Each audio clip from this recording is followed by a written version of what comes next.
Hello, everybody. Welcome to this week's edition of Inside the Trojans Huddle from WeAreSC.com. We're down a man this week. Greg can't make it, so we've got the rest of our crew: Eric McKinney, Mark Culkin, and your humble host, Chris Arledge. Okay, guys, we got a couple things to talk about.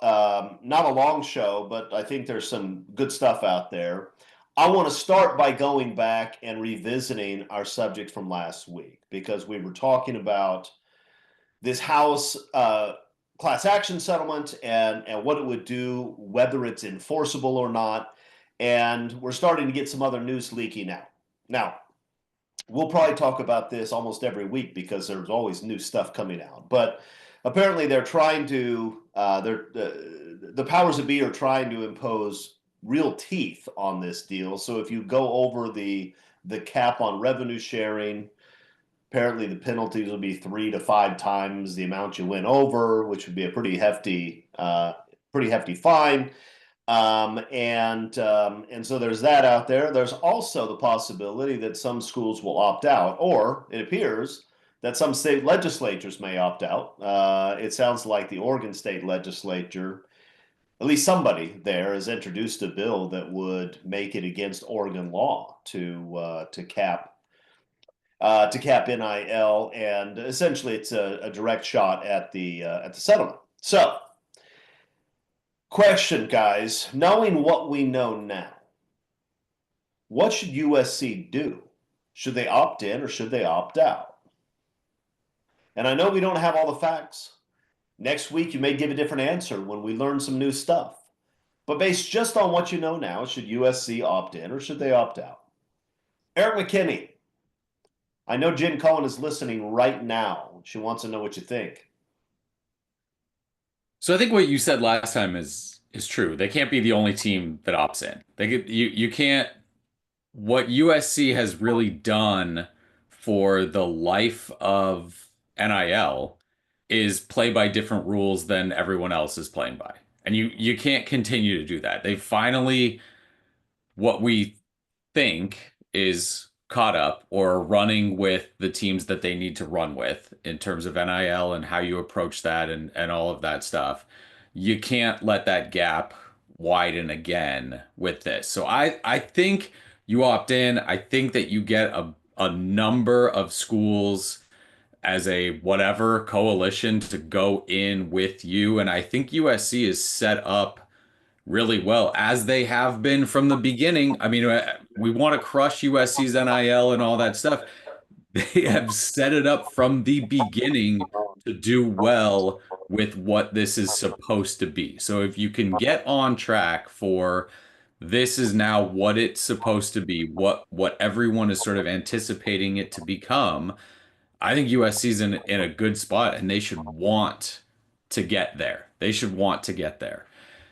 The Oregon thing is interesting, and I think you're still going to have, unless you can get something that is really sort of universally stuck to, you're going to keep getting these one-offs of either individual players or schools or states or whatever fighting against it. So again, in a vacuum where, yeah, those are the rules, USC should want everybody, I think, to jump in on that. I think it sure feels the cleanest way to go forward. And I know college sports are not that, but that seems the best way forward for everybody at this point. And I do think, and what we've seen recently, I do think USC is set up to do well if that happens.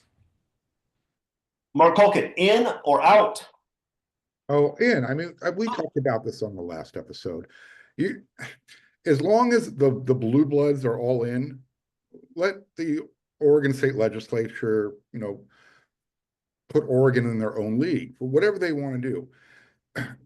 Like Eric said, USC has positioned themselves to be dealing with the revenue sharing that's supposed to, I guess, start taking effect this summer.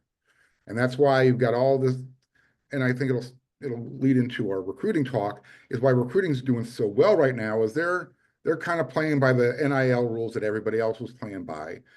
And they're getting high school players feeling really comfortable about deals are going to be able to sign if they come to USC. So with that, yeah, opt in. There's no reason to kind of go the other direction. There's already no rules to begin with. If you want this to even work at the college level, the NFL has rules for a reason, and college football is going the direction of the NFL.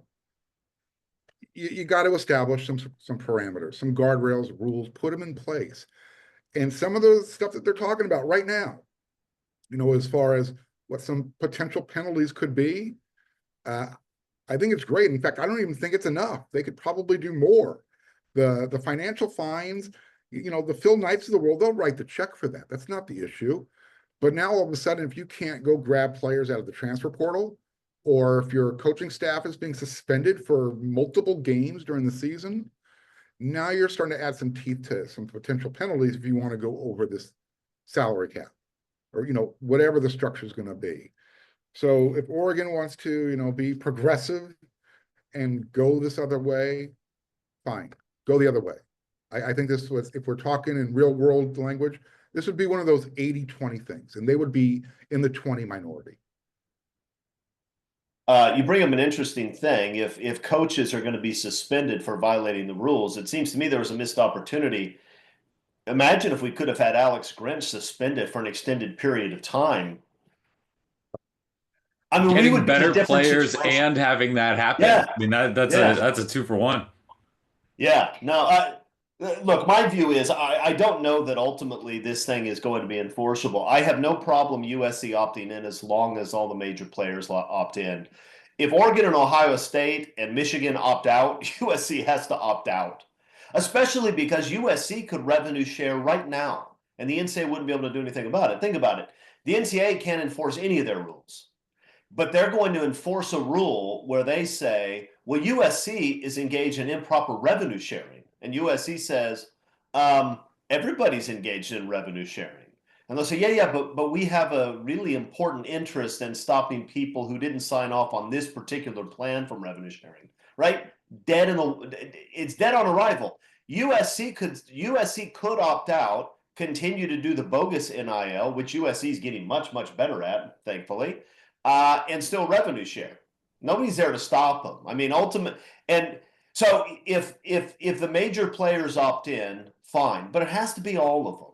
It has to be all of them. And if some of the big SEC powers, if some of the Big Ten schools that I mentioned, if they're not in, then USC shouldn't be in either. Especially because USC doesn't need this as much as they did when they were trying to play by what they thought the rules were, right? I mean, all of a sudden, in the world of haves and have-nots, USC was, for the first few years of this, an intentional self-saboteur. They were a have-not because they chose to be a have-not. And their recruiting suffered dramatically as a result. Now USC's decided they're all in. They've gotten their act together. They're recruiting very, very well because now all of a sudden they have money. Now USC's a have. And if you're a have, then it's a lot tougher sell from my perspective to say, okay, now that we're one of the 10 programs that has a real advantage, now we're going to give it up. You can do it if you think this is what's right for college football, but everybody else has to be on board. If Oregon's out, USC better be out. It would drive me absolutely insane. We let them into the conference when we could have left them on the side of the road dead, and we didn't do it. They should be in that old pack, the new Pac-3 with Oregon State, Washington State, and Oregon. Anyway, I don't want to go on an Oregon tirade. I know everybody likes it when I do, but that's not really I mean, there's still part of me that's the way things are working right now. The way things are working right now, where it's just whatever you want to do, basically. And I know there's stories about how awful tampering is and the portal and whatever. The guys end up at all the places where they end up, right? I mean, we've watched college football for decades and decades, and there's 5 schools that can win a national championship at the beginning of the year. That hasn't changed. It's the same thing. Maybe a couple of the names are different. Maybe we're at 10 schools now. It's the same. The result at the end is the same thing. Oregon put themselves in a place to do that. Is Texas Tech about to push and put themselves in a place where they can do that. It's still the same. Alabama has a stranglehold. Georgia has a stranglehold, right? Like those programs have had strangleholds forever.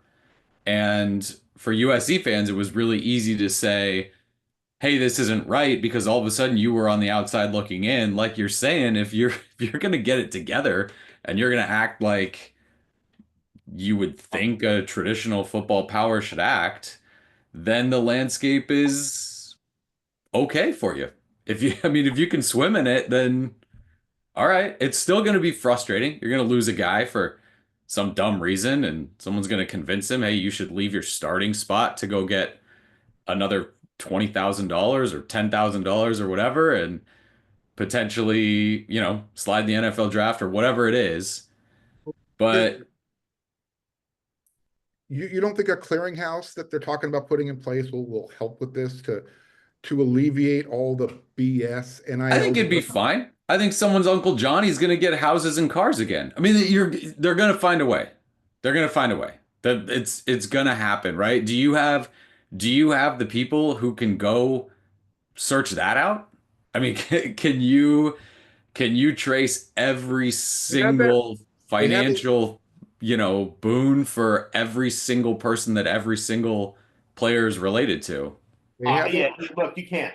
You absolutely can. Here's the thing. It used to be that guys would get $100 handshakes and maybe they get a used car from down the street. That's not going to move the needle in modern college football. And I'll tell you this: you give a 19-year-old kid $3 million, he's going to be talking about it. He's going to be spending it. Everybody in the world is going to. He's going to be telling every girl on campus he just got $3 million into his bank account. The answer is yes. The problem is not that you can't. A clearinghouse, I think, makes sense, and better rules on the free agency makes sense. I just don't know that those rules are going to be enforceable the way that's being set up right now, because I think people will opt out. There are going to be players that opt out and they're going to sue the NCAA and this thing's going to fall apart. I think that's what's going to happen. But I'm willing to participate with everybody else if everybody signs on, and then if in 2 years it falls apart and the rules change again, so be it. I'm just not willing to see USC sign on to this if major players are opting out. They can't do that to themselves, especially now that they've finally fixed their problem, right? They now have money, and maybe it's not Phil Knight money, but it appears the evidence suggests, let's say, that USC is now in a pretty good NIL position and getting better. And that shows in the current recruiting efforts. USC is no longer in a position where they're self-sabotaging on this front, and they're no longer in a position where they have to have somebody step in and rescue them. USC's a have now. Don't give that up unless the other haves are also going to give it up. I think I that think has to be the answer. I think that's it, Mark. I'm with you. I think all of that stuff's a great idea. I'm just sort of a pessimist when it comes to you have to get all these coaches and agents, whatever, who have done everything forever to cut every corner and find every single advantage to go, no, we can't do that anymore. Can't do this, can't do that. Got to play by the rules. I'd love it. I'd love it if it happened. I I want just, I USC don't to be. know. I want USC to be the sheriff of the board of directors on this, on the clearinghouse and all these things. Let them be the snitch. Let's say, hey, you know what? We know what we offered that young man. Oregon, show me what you offered him. Prove it. Show it. Put it on the table. And Well, I mean, it's interesting you say that because there was this media flurry about tampering, and what's clear is that the schools are now talking to each other, right? And they have to because they have players or player representatives that are lying about the offers that are being made to them in order to drive up the offer, and everybody suffers from an information deficit. So it really actually is in everybody's interest just to say, no, we didn't give that guy 150 grand. We offered him 75 grand. And the schools are now sharing that information. That alone should help, at least somewhat, in terms of. I mean, one of the problems with the current situation is that unlike professional sports leagues, like the other professional sports leagues, I should say, the deals aren't public. You don't know what people are being paid or who they're being paid by or the terms of the contract.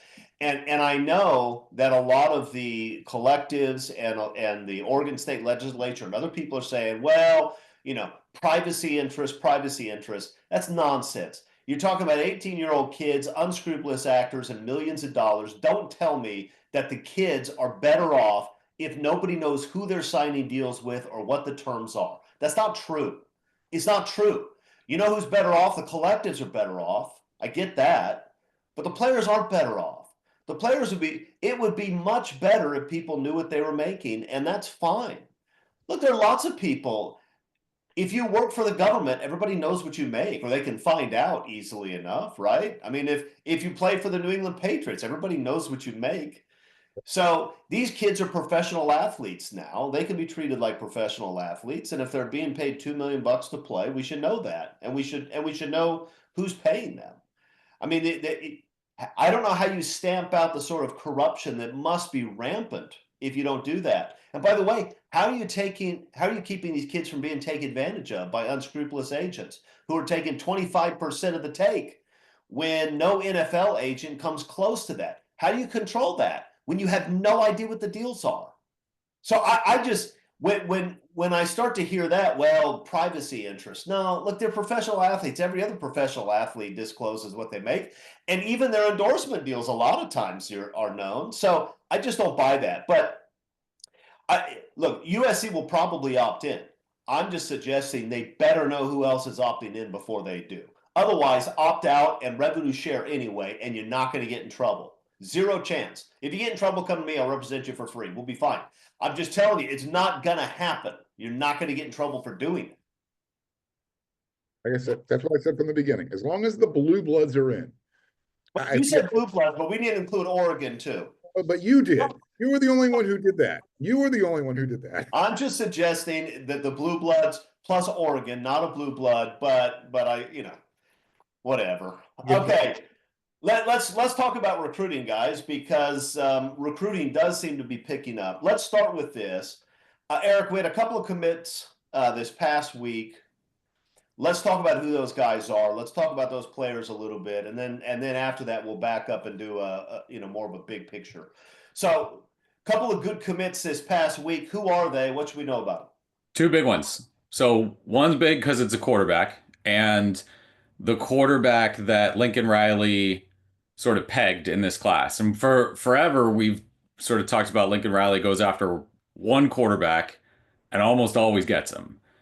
Last year was weird, right? You had a guy committed all year long, taking visits, seems like he's going to stick. Then you have all this kind of background. Hey, let's cover our bases. You end up with a guy that I think a lot of people would have said at the very beginning, just go get that guy right there. So in this class, Jonas Williams is a guy from Illinois.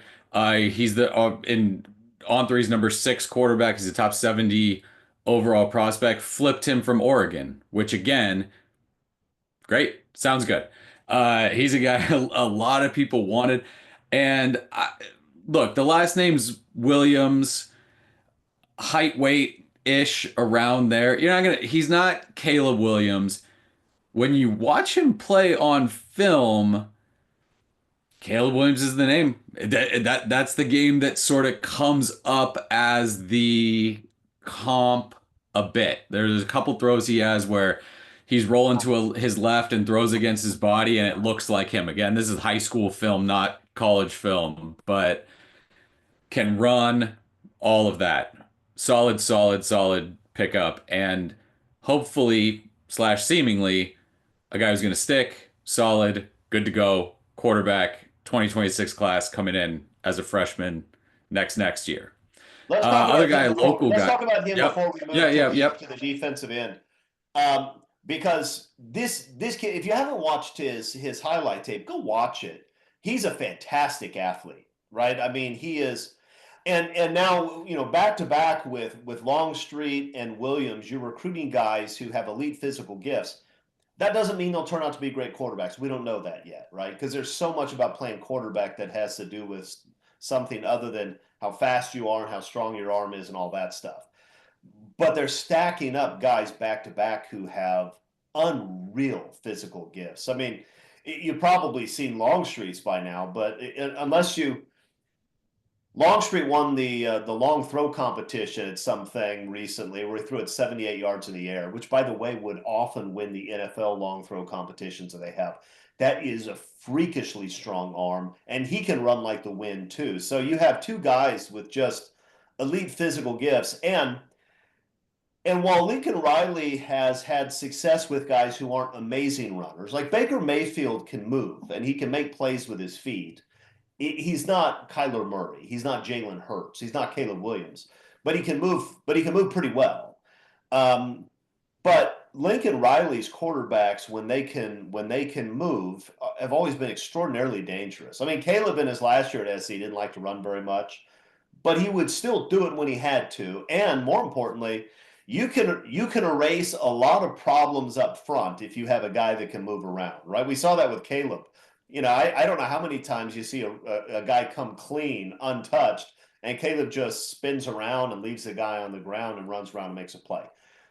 In this day and age of college football, um, unless you have a Peyton Manning, a guy who can get the ball out quick, always know where to go with it, read defenses before the snap so he's never confused, whatever. If you can get Peyton, go ahead and take Peyton. But unless you have that, you need a guy that can move.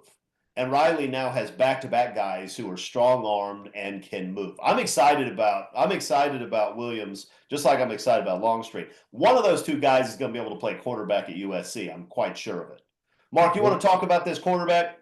Yeah, I was just going to add, there was one other comparison that Eric left off that, not only does Jonas, have the same body, height, weight, plays a similar style than Caleb, they also wear the same jersey number. So Yeah. it's hard not to mistake those two when you're watching them play. What'll be interesting to see is what will he ask Caleb to take that jersey number out of retirement? Seems to be the new thing around USC. But he might not be the only quarterback either. I mean, there's still a chance that you bring in Ryder Lyons because he doesn't show up until 2027 at the earliest to begin with. So you'll love bringing Jonas on. He, again, to what both of you guys have already talked about, his athleticism is off the charts. And when you have that, somebody who knows how to coach up a quarterback, that just makes that position just such a valuable weapon to have on your team. It doesn't matter if it's USC. You have a quarterback that can make the other team have to guard against the run and the pass and extend the play. It's just that's a valuable asset to have. So Indeed. yeah, bringing them on. If USC doesn't sign Ryder Lyons, it won't be because Lincoln Riley decided he didn't want him. Right. All right. I think we can pretty safely say he still wants that dude.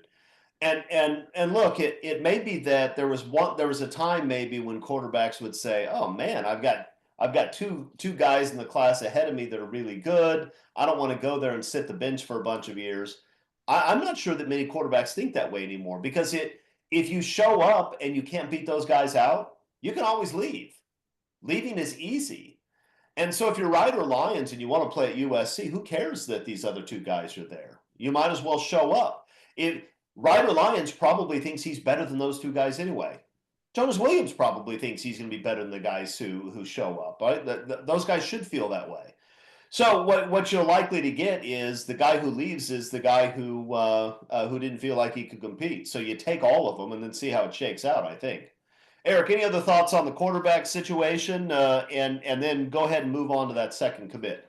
No, I mean, you guys, Ryder Lyon's obviously the other guy, although treating him more like a 27 with the mission and then coming in later. But that still stacks you 1-1-1 back to back to back, which the USC quarterback position has been interesting. Like, I mean, everyone's had interesting sort of moments like that. You're used to just taking them every single year, and now with, I think it was 60%, something like that, of like elite quarterbacks, not just all quarterbacks, but very good 4 or 5-star quarterbacks end up transferring, and so that position's just keep bringing them in and then let it sort out how it sorts out once they get in there. So the second one was a local guy, Mote Katuanga, a defensive end from Carson Palmer's Santa Margarita Catholic Eagles program. And again, top 100 guy, a defensive end, a local prospect that absolutely was on the must get list in this class, just in terms of that. If you're going to talk about we're getting the best guys in California, we prioritize defensive recruiting and specifically front seven defensive recruiting. All those boxes. Checks all those boxes. He's a guy you had to get. Plus, you're beating Notre Dame for him. Again, just like flipping an Oregon commitment, beat a guy like that beat Notre Dame for a guy like that. Again, checking For a a guy lot of whose boxes parents went there. to Notre Dame, Yeah. right? Yeah, I mean, I believe his parents went to Notre Dame. You're not only beating them out for a recruit, you're beating out for a recruit who is closely tied to that program. At least his family is. And just again, a guy who's fun to watch on film. I Yeah. mean, can play. Any thoughts on this guy, Mark? Yeah, you always want to have the number 1, 2, 3 defensive end in your state. This is what USC needs to do. Keep the best players in their backyard at home. It doesn't hurt that he's playing for, Carson Palmer's program. And it doesn't hurt that his teammate Trent Mosley is getting a whole bunch of crystal balls thrown his way with USC's name on it. So yeah, I'll take that package deal. Great defensive end and a great wide receiver possibly on his way. Sure. Yeah, and you're talking about guys who are playing against the best high school football competition in the country, right? And I sometimes wonder with modern day and Bosco guys because their surrounding talent is so much better than everybody else's. It's sometimes hard to project them. I think it's less hard to project the other guys in the Trinity League because they're playing against Bosco, they're playing against Modern Day, they're playing against these other programs, and they don't in those games have a huge talent advantage everywhere on the field. And most positions are at a deficit. So, no question, when you're talking about a guy like that from Santa Margarita, if he's playing very well at that level in that league, you feel pretty comfortable he's going to be able to make the adjustment. Um, okay, And so yeah, you've got three front seven defensive guys in the top 20 prospects in California. Linebacker Talanoa Ely, and then defensive tackle Tom Tapui from Mater Dei, and then Mote's the third guy. So again, hard after those three. Those are all those guys. Those are the guys who have been leaving, and yeah, that's why we talk a lot the last few years. What's wrong with USC recruiting? What's wrong with USC defensively? Those are some of the reasons. And feels like USC, again, not locks with those other two, but big pushes and starting to do better. yeah. Look, USC for the first couple of years of Lincoln Riley's tenure had some real problems on the recruiting front that were hard to overcome. One of those was the NIL situation, which wasn't Lincoln Riley's fault, and was absolutely a major factor in USC not being able to recruit at a top 5 or 10 level, instead being in the 14, 15 range most of the time. USC seems to have solved that problem. The other problem was absolutely Lincoln Riley's fault, and that is that he had a defensive staff that was horrific, and nobody trusted them to develop players, right? He solved that problem as well, and in a big way. There's not a high school coach, there's not a high school player, there's not a college coach who's going to say with any shred of integrity, yeah, that USC defensive staff, they're not very good, right? You can't say that. When you add those two, and then you add the massive upgrades and investment on the scouting front office side, you really look at it and say, okay, USC is a program that has, even in down years, has been a very good recruiting program because of its location and its history. And now really they check all the boxes. You have the right coaching staff in place to recruit, both defensively and offensively, because while USC's offense wasn't what it usually is under Lincoln Riley last year, people still know that Lincoln Riley can coach offense, and he can. And USC fans, you're going to scream and yell at me for saying that. No, he doesn't know what he's doing. His track record is good enough that nobody's listening to you. the player, they know that he can. So you have the coaching staff, you have the front office, you now have the money situation ironed out, and you have the new facility on the way, and you look at all these things, and there's absolutely no reason at this point why USC shouldn't be recruiting the top 5 pretty consistently. And here's the thing: if you're recruiting the top 5 pretty consistently, you're going to be in the top 5 pretty consistently.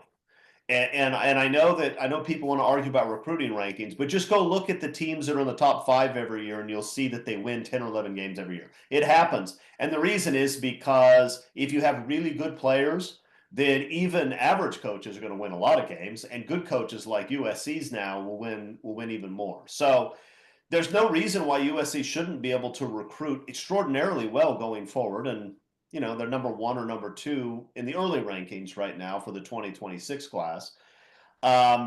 So let's talk about that big picture. I mean, I just gave my spiel, and maybe that's all that needs to be said. Maybe we just applaud and move on, but you guys may have something to add. So, Mark, what should we talk about? I do. I wanted to ask you and Eric. So right now, this is visit season. Everybody's signing up for their unofficial visits, their official visits, locking in their weekends. You look at the official visits that are getting locked up. There's one particular day that stands out to me, and it's June 17th. That is like USC's. If we get 3 or all 4 of these guys, we've turned the page. USC is now back to recruiting the way they're supposed to be recruiting. Are these guys being put together on this day specifically for this reason? Is this their, and I'm using finger quotes, is there 4 guys rolled into one? Is this their Sean Cody type of event for recruiting? Eric? What I would do. It's the same-ish thing on the junior day thing, right? Like it wasn't. You know which players I'm referring to, right? Compared to Yeah. It's the local guys. I mean, it became. I can roll them. So Brandon Arrington, the corner Bowman, from San Diego. Mark Bowman, the tight end from Mater Dei. Talanoa Ely, who we mentioned from Orange Lutheran, and then Tom Tupui from Mater Dei also. Yeah. I mean, it's a little bit like, and I think I threw that out last week too, where Lincoln Riley had that sort of last gasp, sort of first gasp, last gasp at the 2022 class. Hey, I just got here. I know you've all made decisions. Let's get all the best local guys here. Can we get them? Can we get you guys to come?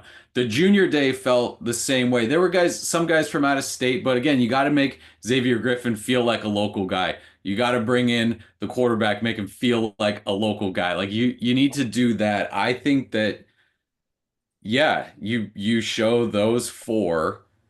Hey, we're all in on you, right? We're not gonna trip you guys in with 20 other guys and split time and do all that stuff. That's sort of some foundational building block guys there. And I think picking spots like that to do that with those kind of players is smart. Is smart. Should be done.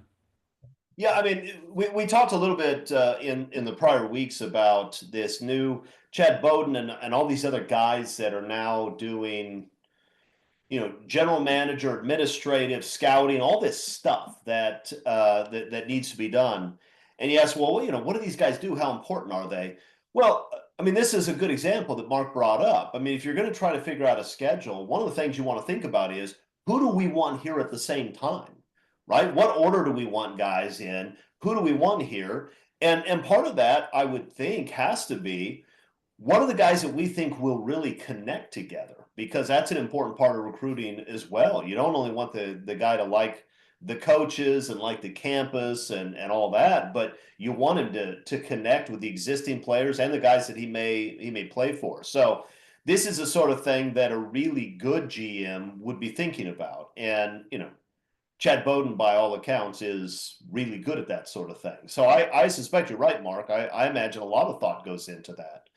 But we'll know at the end of June whether USC is likely headed for a top 3 class. But they have a legitimate chance to do it. And while we had some early success last year and lost a bunch of guys, a lot of those guys were guys from the Deep South. and it's still going to be harder to hold on to those guys. It just is. It's easier to hold on to guys who were born and raised in Southern California. That's easier. Um, and so the fact that this California recruiting class is so good this year means that USC's much more likely to hold on to him. By the way, you're more likely to hold on to him if you have more money too, and USC has more money now also. What else? What else about recruiting? I know there. Mark mentioned the wide receiver that there's some rumors about. Tom from Mater Dei. There's some rumors that USC has at least made some progress in trying to get him to flip from Oregon. Nobody here is making any predictions on that, but that's something that he seems to at least be considering. What else is going on in recruiting that we should talk about before we sign off? Offensive linemen, there's a couple of those guys out there that I think are leaning towards USC right now. Yeah, it's interesting. This is the one place, right, where you've had a I mean, you got the kid Utu from Orange Lutheran. right. You got the decommit from Washington, from Utah. What's his name? Tafa? Did I pronounce that correctly? Yep. And USC Vlad from Northern California, and then Cannon Smith is a guy Yeah. that can really play. I mean, they're in again. They're in on the right guys right now, and the interest is being reciprocated. They're coming out for visits. They're in on those guys. And can you close them? How do you play? All that sort of stuff.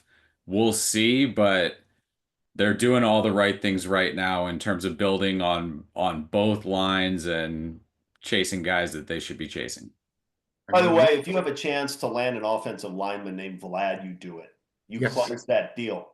If they don't close, I mean, I don't even care if he's the best guy. You have to have him. You have to have Vlad the Impaler on your line. Hey, I got one. It's not recruiting. Are we? Yeah. Can we shift gears? Yeah, go ahead. Let's do it. Spring game. Ooh. What spring game? No spring game this year. Yeah. Chris, I want to hear you go on the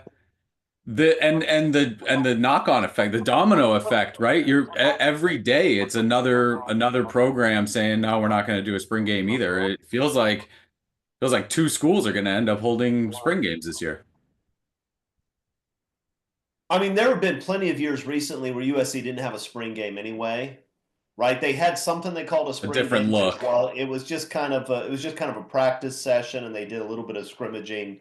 So the spring game hasn't really been the spring game for a long time, and USC fans, for whatever reason, are not interested in attending spring games. They're just not. I've been to a bunch of them, but I haven't been the last few years because while I will fly to LA to attend a real football game, maybe not Missouri State. Maybe not. But while I will fly to LA to attend a real football game, I generally will not fly there to attend a spring game with 6,000 of my closest friends. So I think it's best. I think it's better for USC if there are no spring games anywhere. That way we don't get compared to the 80,000 people that show up to watch a mediocre Nebraska team scrimmage itself. I do think that's part of it.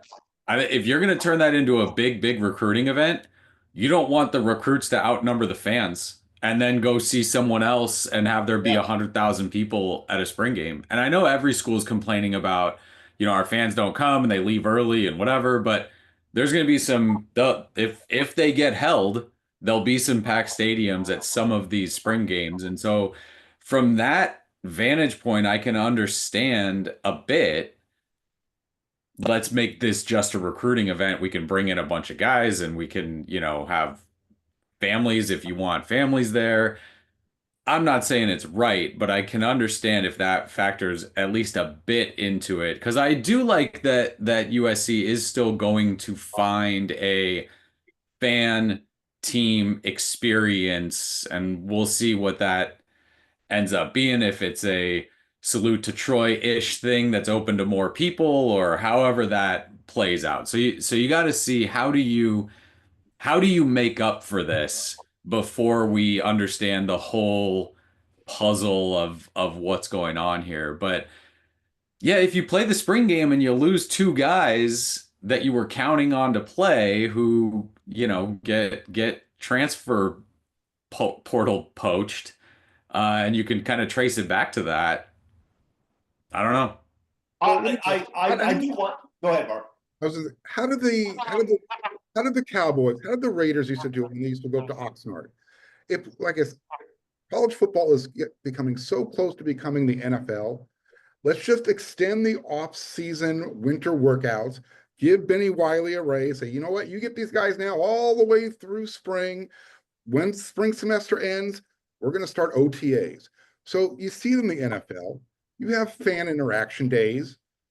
You can do it if you can get the Cowboys and the Raiders or the Rams, whoever was up there in Oxnard playing each other, and you can have the fans out there, and the Packers can do it, and the Jets can do it, and the New York Giants can do it. Why can't you do something similar in college? Why can't USC do that? You know what? Let's extend that off-season workout session. Everyone get together for OTAs in June, July, whatever, and then fall camp is right around the corner. You're into your season. I'll tell you what, you start making SEC teams have real practices in July and August, and that might help out some USC transfers too. Bring guys in and get practice done in LA in that weather. That's a true story. Yeah, look, I do wonder. I do wonder how much of this is motivated by transfer portal poaching. I know that's what rules said at Nebraska, and maybe it's true. But here's the thing: even if you don't have a spring game, coaches are going to have some idea who on USC's roster they want. I mean, how often does USC recruit guys that nobody has ever heard of or ever watched play? Right? There's still a decent chance that you can lose a Deuce Robinson, even if there's no spring game, right? I mean, so I just don't know how much sense that really makes. And part of this, I think, is coaches are so paranoid. They're so paranoid that almost like these guys have these critical state secrets, and so they have to keep everything under wraps because their trade secrets are so valuable that nobody could possibly see them. Look, Lincoln, I've watched your offense now for 3 years. I got a pretty good idea what you're going to do. It's not that you won't add a wrinkle from time to time, but you don't add wrinkles in spring games. I've never seen that.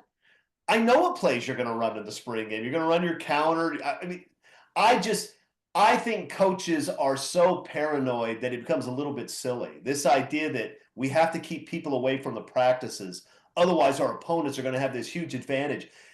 Lincoln, you're not doing anything in your practices that's going to shock anybody, right? You haven't come up with your offense is what it is. I mean, I think part of it's just coaches being silly, but we're not missing much. And USC fans, you watch the spring games and you draw all kinds of conclusions from the spring game, which are almost always wrong. And they're almost always wrong because it's really difficult to tell much from spring for a whole bunch of reasons, including you're playing your own guys. So you never know whether that means your O-line is great or your D-line is terrible, but also because your players are so familiar with themselves, right? If you're on the scout team defense at USC, you know exactly what the offense does. You see it hundreds and hundreds and hundreds of times. It's nothing like a real game. When you play in a real football game, everything moves a little bit faster than it did in practice because your team can't run the offense the way the other team does and make it look right. Everything happens and the wrinkles catch you by surprise. Nobody's caught by surprise in practice.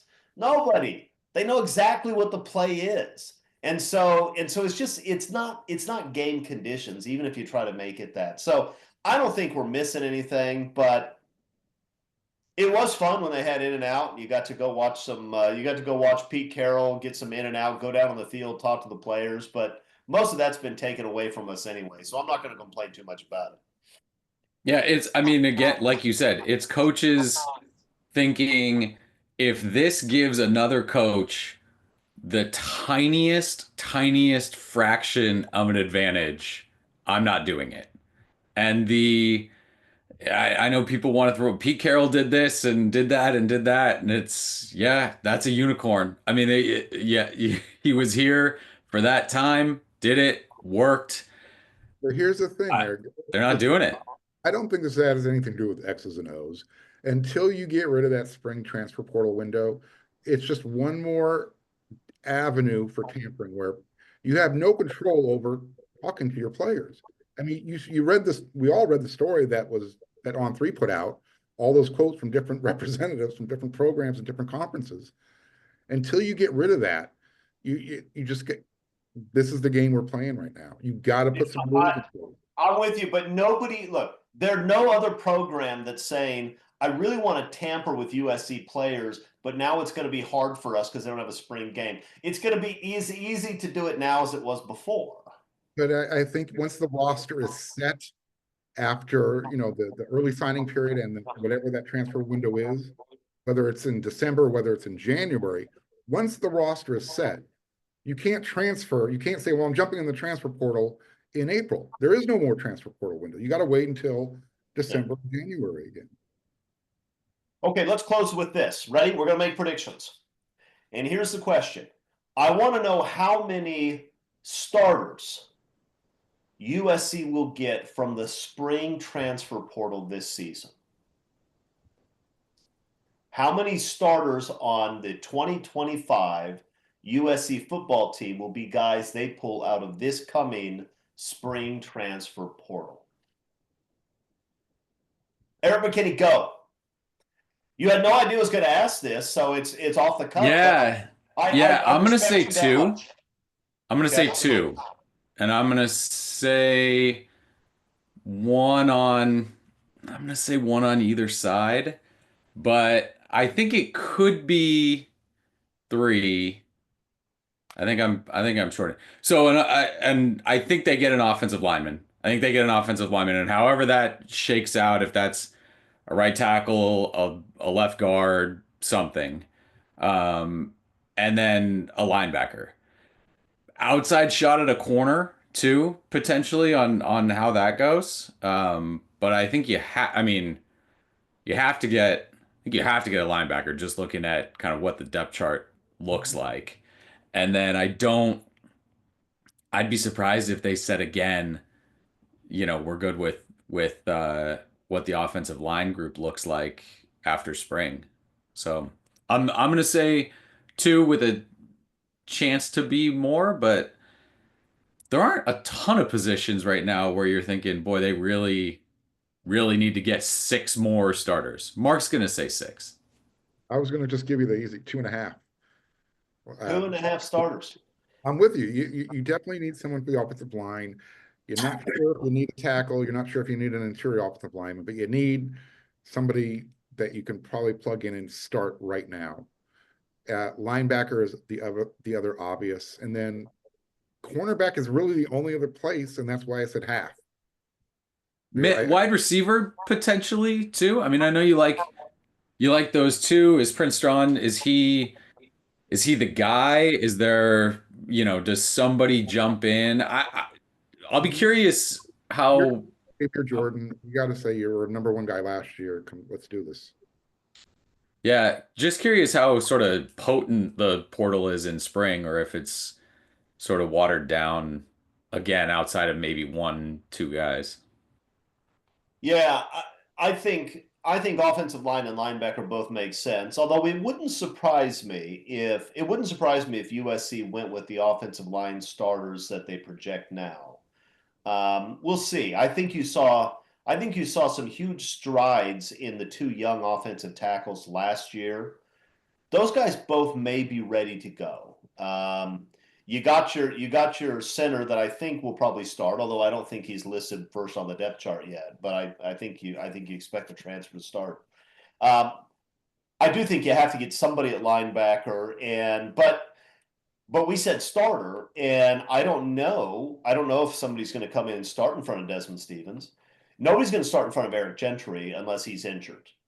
That's not going to happen. Nobody's going to start in front of Eric Gentry unless he's injured. Which may happen at some point during the season, sadly. But corner maybe. I don't see it as a huge need, actually. I think if you're better up front, I think the secondary guys they have with the secondary coaches you have, I think are probably all right. I think there's a 15% chance that USC has a new quarterback out of the spring transfer portal.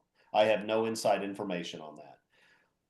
I just don't know I don't know that Lincoln Riley is set at that position. That's all I'm going to say. I have no inside information. Don't go starting rumors. Hey, Arledge says we're getting a new quarterback. No, I'm not.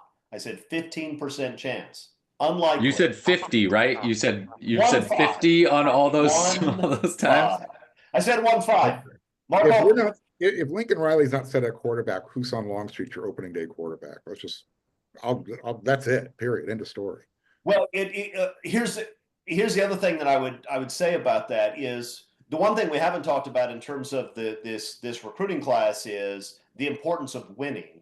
If USC has another 7-win season, they're probably not going to hold a top 3 class together unless what happens is Jaden Maiava plays poorly. He gets replaced by a freshman. That freshman struggles a little bit, but as the season goes on, it becomes clear that he's going to be a superstar. Then Florida with Lagway. Yeah, then you could get away with it because people are going to say, yeah, I understand, but I see what they're going to have for the next 2 years. That's the only way the USC could survive a disappointing season, and I'm not sure I could survive it. If that happens, then I don't want to be a part of it. Guys, anything else we should say? I think offensive line, you potentially could get a younger guy too, because you lost a handful. You've lost a handful of guys that you thought, down the road. So there's probably some spots, even though you've recruited it better, probably some spots where you could fill in with maybe a guy who doesn't start right now this year, but can be a backup this year and then grow in to a center, right? You lost, Amos was gone, Jason Zendemel is gone. Like there's a few of those. Lolo Taga is gone. Like those are pieces lower down that you could fill in. You're saying bring in another Emmanuel Prayon, develop him, make him a millionaire, and then let him go somewhere else. Now you're allowed. Now they're in better shape to hang on to. But sure, a guy who doesn't necessarily have to start right now, but is your potentially a clear number 6 guy that can play for you and has a few years left. I'd be shocked if USC doesn't bring in at least one offensive lineman and at least one linebacker. I just don't know. I don't know that you're going to find a starter in the transfer portal. Ordinarily, you'd say, yeah, they're going to want a starter at right tackle, maybe. I don't know that they're going to find somebody in the transfer portal that's going to be better than Tobias Raymond will be this year. I think he's actually going to be pretty good. He was a talented kid who needed to learn to play and needed to grow when they got him. I think he's going to be all right this year, and I'm not convinced you're going to find somebody who's a surefire starter at that position. And if you're bringing in somebody from the transfer portal who is a 1-year left guy, that guy's got to know he's going to start. And I don't know. I think Page and Raymond are going to be your starters at tackle this year, and I'm actually okay with it. I think they'll be okay. I think linebackers, you can get a starter because Lynn clearly wanted to play, especially against those run first teams, 3 linebackers. They had 3 linebackers on the field a lot. Eric Gentry getting hurt kind of threw a wrench in that, but Anthony Beavers was out there quite a bit. So I don't think 3 linebackers is going to be uncommon. I don't know if it's your starting rotation and the thing that you play with most, but you got to have 3. You got to have 3 that you're comfortable starting going into this year. I agree with that. And one of the 3 probably won't be Elijah New because it sounds like he may be an edge, which by the way is very interesting to me because that's a guy who you could see playing linebacker or edge. If they're moving him to edge, you'd say they're moving him away from the position where they most need talented guys. I mean, maybe the position group on the whole team where you most need talented guys. I don't know what that means. Maybe they're happier with that group than we thought. Maybe Newby will be a superstar edge. They don't think he can play linebacker. Or maybe they already have some idea who's going to be jumping into the transfer portal. I don't know. And I mean, Lynn's creative.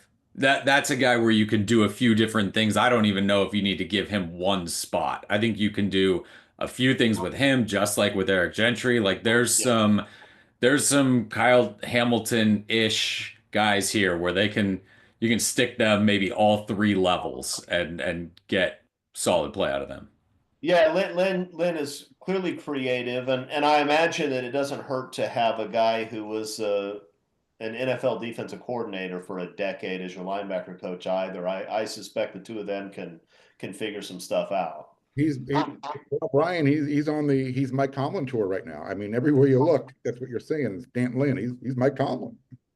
Yeah. Hopefully he runs a better offense than Tomlin when he gets a chance. But yeah. Okay, guys, anything else? Any last words? And I don't mean something's going to happen to you. I just mean last words for this show. It was ominous. That came across absolutely as a threat. Yes. No, so WeAreSC right now, $1 for your first week. Go ahead, get there. Spring ball a bit away, but creeping up. Yeah, $1. I mean, look, everybody can afford that. $1 for the first week. Come check it out, see if you like it. I think you might. You might. Some people do, I'm told. Mark Holken. Chris is 50-50 on it. Yeah, most days I like it. Mark? You know what? I'm looking forward to next week. We're gonna have a round table with Chad Bowman. So we get to ask a whole bunch of questions. So everybody who's watching the show, if you got some questions you want us to ask, we can get those quoted after the meeting. Yeah, it's a good one. Okay, I guess we're done then. All right, everybody. Thanks for joining us. We will see you next week. Until then, fight on.